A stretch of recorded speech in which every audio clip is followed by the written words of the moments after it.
ini berfungsi banget untuk menjaga kertas kita, yaitu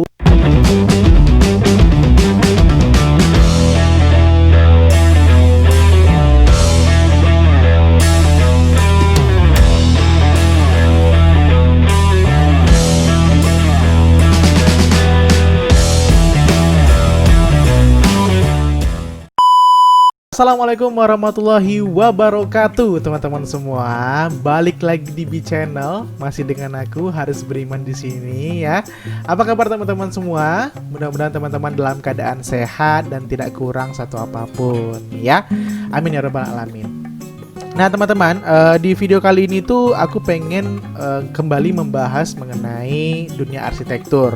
Nah mumpung udah lama banget nih aku nggak ngebahas dunia arsitektur lagi, karena beberapa minggu ini tuh aku juga jarang banget upload gara-gara memang lagi banyak kesibukan juga di luar teman-teman.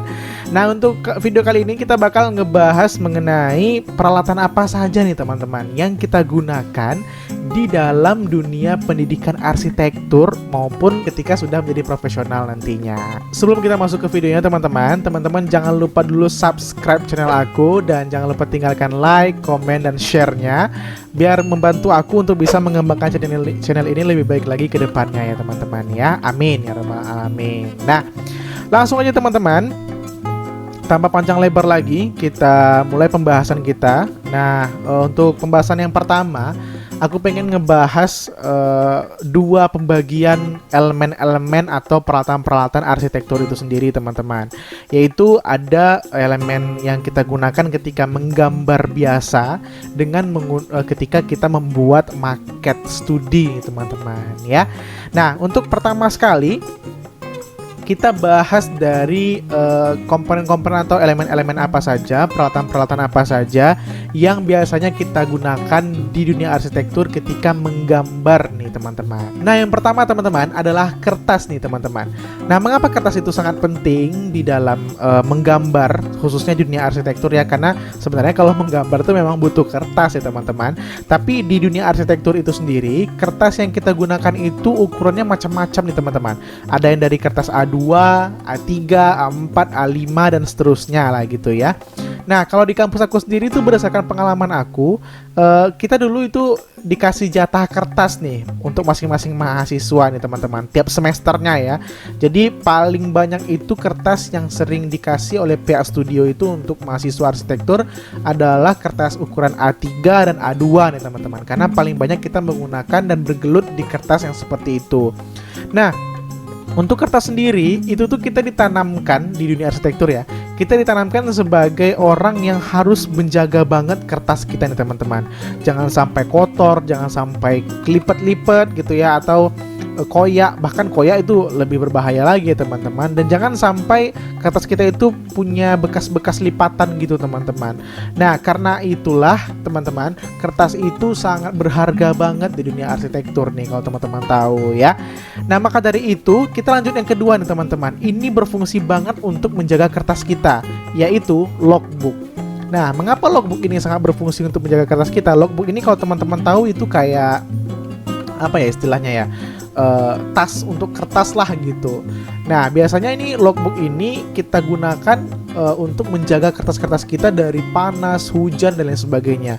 Karena bagi anak arsi yang masih menjalani pendidikan, kertas itu sangat berharga teman-teman. Jadi otomatis dia harus dijaga layaknya barang paling berharga dunia ini gitu teman-teman. Karena tugas-tugas di situ kan semuanya. Jadi logbook itu yang kita gunakan. Nah mungkin muncul pertanyaan, kenapa nggak tabung gambar yang kita gunakan? Nah kalau dari pengalaman aku sendiri nih teman-teman, di kampus aku sendiri itu kita mahasiswa-mahasiswa arsi itu dididik untuk jangan terlalu menggunakan tabung gambar. Karena tabung gambar itu akan merubah bentuk kertas kita teman-teman. Karena kan kalau di tabung gambar itu kertas kita akan digulung ya, digulung kemudian masuk tabung gambar, dan otomatis ketika kita keluarkan lagi tugas kita tadi, dia akan masih berbentuk seperti gulungan teman-teman. Jadi tidak rata dan tidak ada patahan-patahannya. Maka dari itu dosen-dosen aku di studio itu lebih menganjurkan untuk menggunakan logbook yang bisa kita tenteng dan kita bawa kemana aja untuk membawa kertas kita. Nah, selanjutnya teman-teman, ini elemen yang paling penting juga nih, atau peralatan yang paling penting juga nih untuk menggambar, yaitu pensil. Nah, mengapa pensil ini di dunia arsitektur itu penting? Karena kalau teman-teman tahu, ketika seorang calon arsitek atau seorang yang suka menggambar atau mensketsa, itu pasti membutuhkan pensil yang bermacam-macam ketebalan teman-teman. Jadi bukan hanya menggunakan satu ketebalan pensil saja. Nah, kalau teman-teman lihat mungkin di pensil-pensil itu ada yang bertuliskan B, kemudian H, kemudian HB dan lain sebagainya, dan juga ada F kalau aku nggak salah. Nah, itu merupakan jenis-jenis ketebalan pensil tadi teman-teman, dari yang halus, kemudian benar-benar tebal dan lain sebagainya.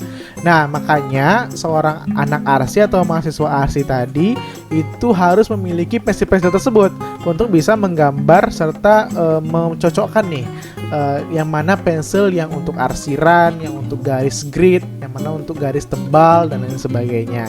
Maka dari itu kita diwajibkan untuk memiliki pensil-pensil dengan bermacam-macam ketebalan tadi nih teman-teman. Nah, elemen selanjutnya atau peralatan selanjutnya adalah peraut atau apa ya istilahnya ya, peruncing kalau bahasa dulunya tuh peruncing gitu ya. Nah, kebanyakan nih anak arsi ini juga tidak diperbolehkan atau tidak diizinkan untuk menggunakan peraut yang mekanik teman-teman, atau yang diputar-putar itu ya. Itu juga jarang banget kita gunakan di studio karena itu akan memberikan ketebalan pensil yang berbeda nih teman-teman.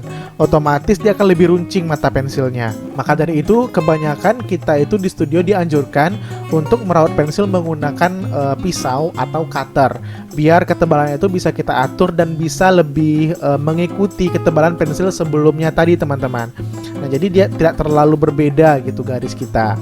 Oke, selanjutnya teman-teman, ada penghapus. Nah, penghapus juga merupakan peralatan yang sangat amat penting kita jaga sebagai mahasiswa arsitektur. Mengapa? Karena dari penghapus itu banyak banget kotoran yang masuk nih teman-teman ke kertas kita. Otomatis penghapus kita itu kalau bisa jangan dipinjamin dulu ke teman-teman ke sebelah kita atau lain sebagainya ya.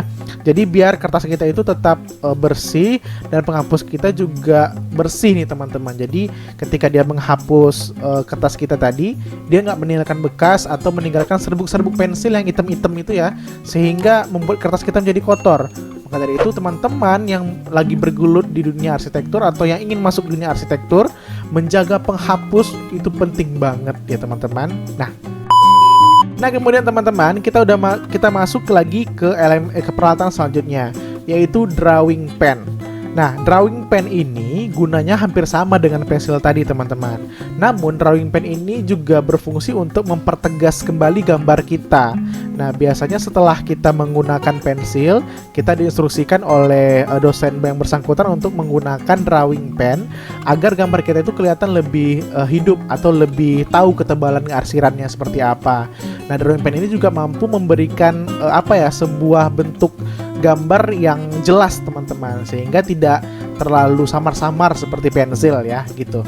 Drawing pen ini sebenarnya juga memiliki ketebalan-ketebalan teman-teman. Ada dari 0,1 sampai seterusnya ya, ada sampai 0,8 dan seterusnya lah gitu.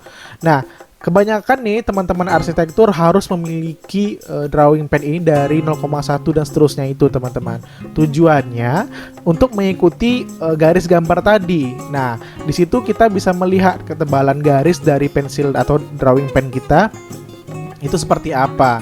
Otomatis gambar kita juga tanpa orang tak bertanya banyak itu tahu, oh itu arsiran, oh itu garis tebal, oh itu gridnya dan lain sebagainya. Nah, itulah gunanya ketebalan-ketebalan yang ada di pensil dan di drawing pen tadi nih teman-teman. Oke? Selanjutnya teman-teman, kita beralih kepada alat pengukuran. Alat pengukuran ini seperti mistar ya. Mistar itu penting banget juga untuk teman-teman ketahui ya, karena ketika kita menggambar otomatis kita menggunakan mistar untuk alat bantu kita mengukur ya.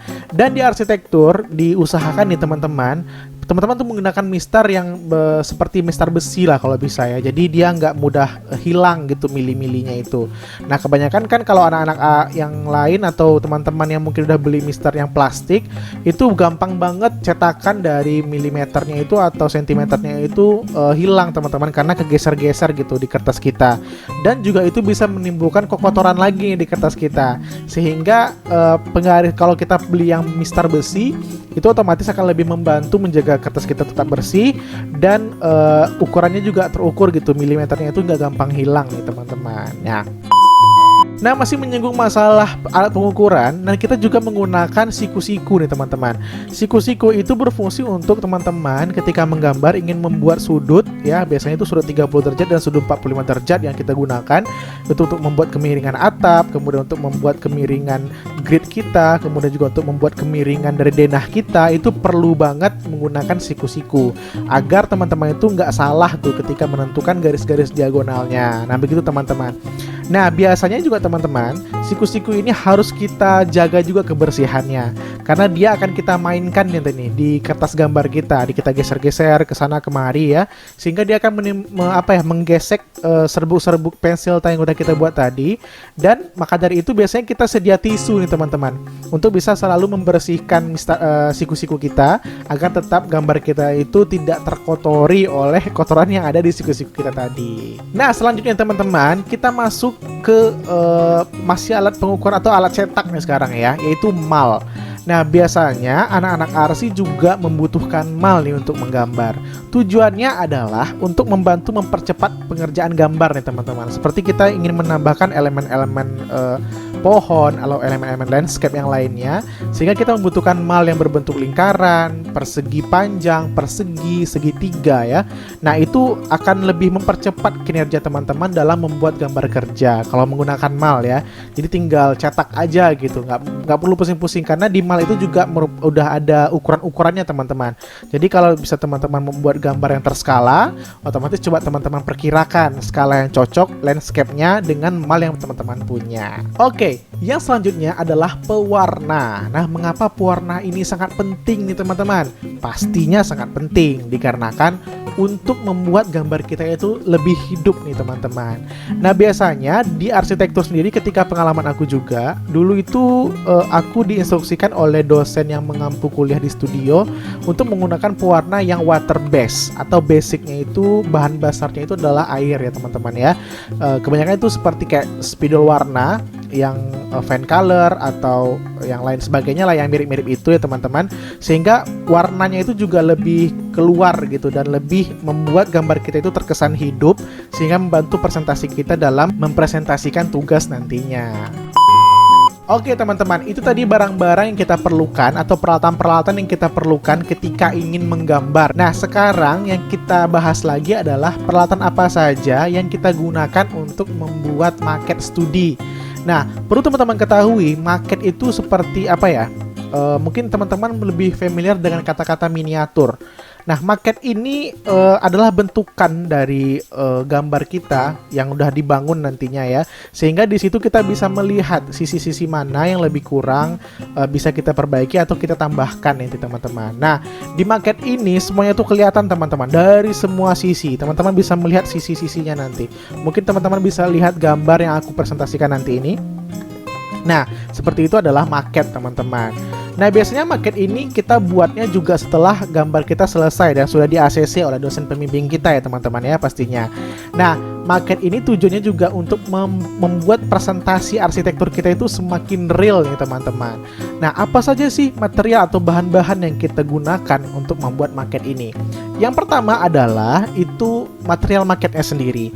Nah, teman-teman bisa menggunakan material maket sesuai dengan instruksi dari dosen pembimbing atau sesuai dengan kebutuhan teman-teman. Nah, kalau dulu aku tuh kebanyakan membuat maket itu dari karton jerami ya teman-teman ya. Walaupun kebanyakan teman-teman aku juga mengatakan karton jerami itu kurang halus dan lain sebagainya. Tapi tergantung lagi kepada teman-teman, apakah pandai tidak mengolah materialnya tadi. Kalaupun menggunakan bahan yang bagus tapi tidak pandai mengolahnya, tetap aja teman-teman. Jadi coba teman-teman perhatikan dulu teman-teman itu ahlinya mau di material seperti apa. Nah, kalau aku sih kebanyakan dulu waktu kuliah itu menggunakan material karton jerami untuk maket-maket aku. Atau ada juga yang menggunakan styrofoam yang ada ketebalan-ketebalannya itu teman-teman ya. Jadi itu banyak sih material-materialnya. Jadi teman-teman bisa searching sendiri material apa yang rasanya teman-teman itu pengen untuk dibuatkan kepada maketnya. Dan yang kedua adalah cutting mat ya teman-teman. Cutting mat ini juga sangat perlu sekali karena ketika teman-teman ingin memotong material tadi, teman-teman harus mempunyai alas. Jadi jangan langsung mengenai dari meja gambar kita. Kalau meja gambar yang ntar dikenain, berarti kan ada gores-gores nih, sisa-sisa potongan tadi. Ketika kita menggambar, otomatis itu akan membuat kertas kita itu ada teksturnya teman-teman. Jadi kalau bisa dialas dengan cutting mat, kemudian baru dipotong materialnya. Nah, yang paling utama banget yaitu cutter. Nah, cutter ini juga banyak banget bentuknya. Ada dari kepala yang kecil sampai kepala yang besar. Nah, ini juga memiliki fungsi sendiri ya teman-teman ya. Kalau teman-teman ingin mengcutting beberapa material maket yang kecil-kecil seperti jendela, pintu, dan lain sebagainya, usahakan teman-teman menggunakan mata cutter yang kecil. Jangan yang gede ya. Kalau yang gede itu ntar sayatannya juga akan lebih besar. Tapi kalau teman-teman ingin mensayat atau mengcutting material yang lebih besar seperti styrofoam dan lain sebagainya, itu bisa menggunakan mata cutter yang lebih besar sehingga akan lebih mempermudah dan mempercepat teman-teman mengcutting material tersebut. Nah, oke teman-teman, aku rasa itu aja dulu pembahasan aku mengenai peralatan-peralatan apa saja sih di dunia arsitektur itu yang biasanya kita gunakan nih. Nah, kalau teman-teman punya komentar atau punya tambahan material atau tambahan peralatan apa saja yang biasa digunakan, silahkan komentar di kolom komentar ya teman-teman ya. Bantu aku juga untuk bisa mengembangkan channel ini dengan cara like, komen, dan subscribe. Oke teman-teman? Oke teman-teman, nah itu aja mungkin dulu video aku. Jika ada penyampaian yang kurang, mungkin teman-teman juga bisa bantu aku nanti di kolom komentar dan memberikan kritik dan saran kepada aku ya. Udah ya, kayak gitu aja deh kayaknya. Keep positive, smart, and kreatif teman-teman, dan tetap jaga kesehatan di luar sana. Semoga kita semua tetap terlindungi dari COVID-19 ini teman-teman ya. Assalamualaikum warahmatullahi wabarakatuh. Dah.